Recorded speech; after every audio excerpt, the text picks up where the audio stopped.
Now here's the latest from the Bureau of Meteorology on the tropical low CO1U. The tropical low is within Fiji's area of responsibility. It's expected to move southwest, entering the far east of the Coral Sea early this week. It's expected to develop into a tropical cyclone early in the week, and is forecast to remain a long way from the Queensland coast, and no direct impacts are expected.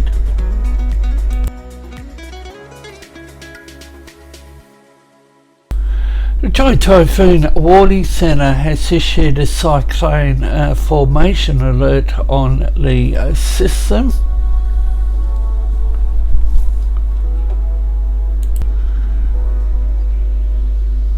There are three other systems on the radar. You can see 90p.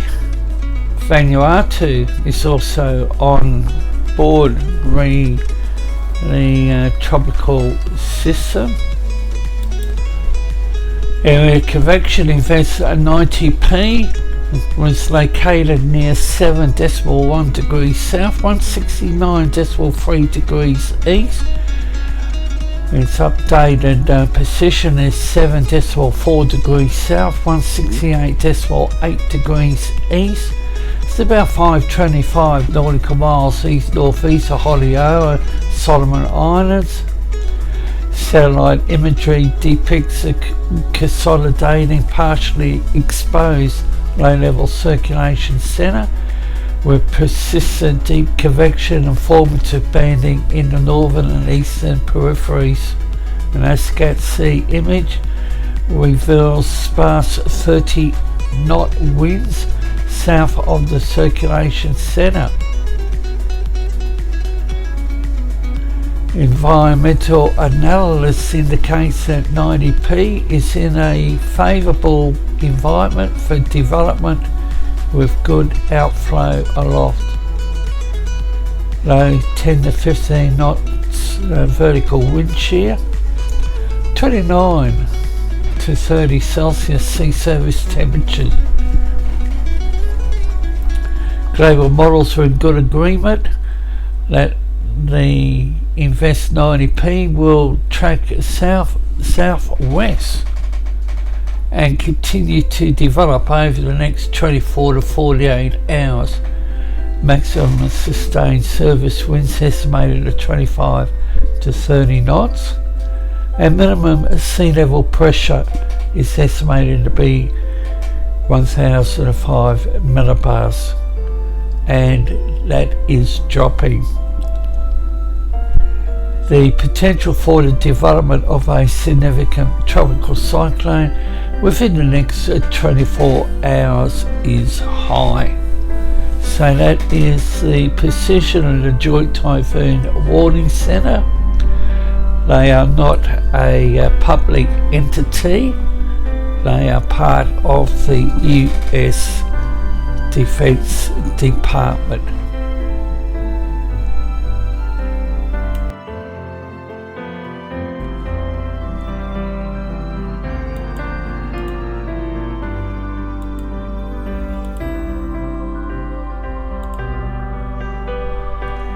Meteo-France New Caledonia will update 12 midday local time. There is a high risk of a moderate tropical depression forming between Sunday and Monday in northern Vanuatu. It then heads south and gets closer to Vanuatu beginning of the week. Conditions are favourable for its development until midweek, so it could pose a threat. Here's a look at the tropical low Invest 90p. It's the GEPS.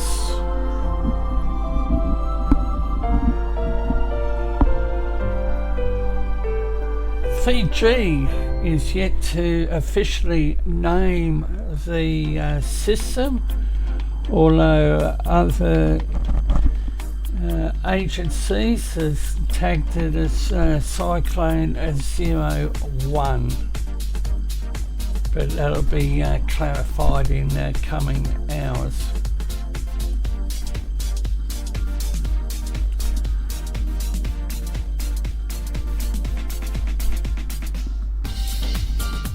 Here's a look at the multi-model diagnostic comparison. You can, bottom left, you can see the track, deep layer shear,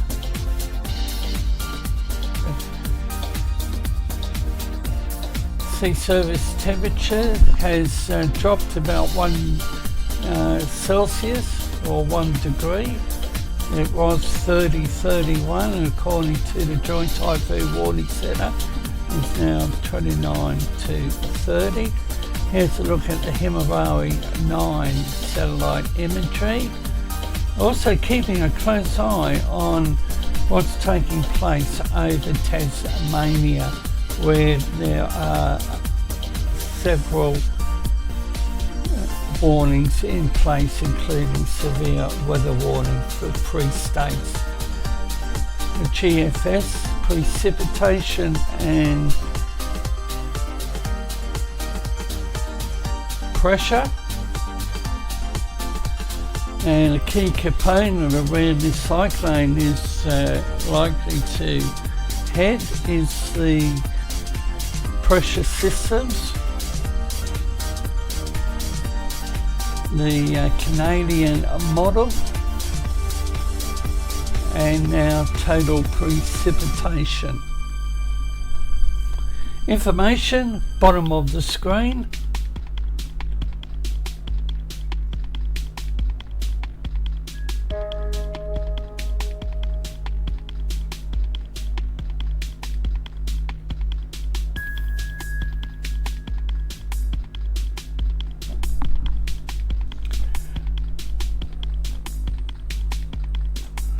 And at the time of doing this update,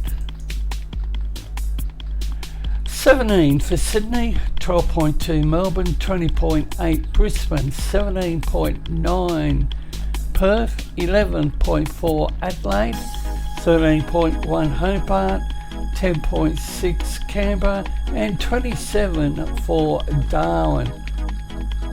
40 millimetres of rain has been recorded in Hobart since 9 a.m. Saturday.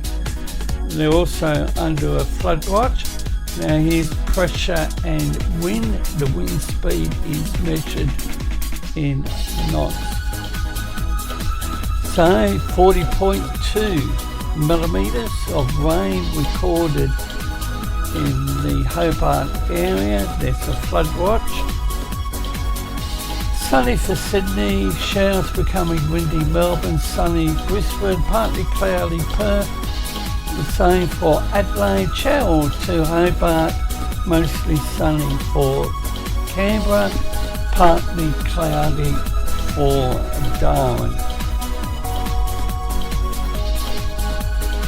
We will continue to bring the latest information on the developing tropical system and drawing closer to it officially being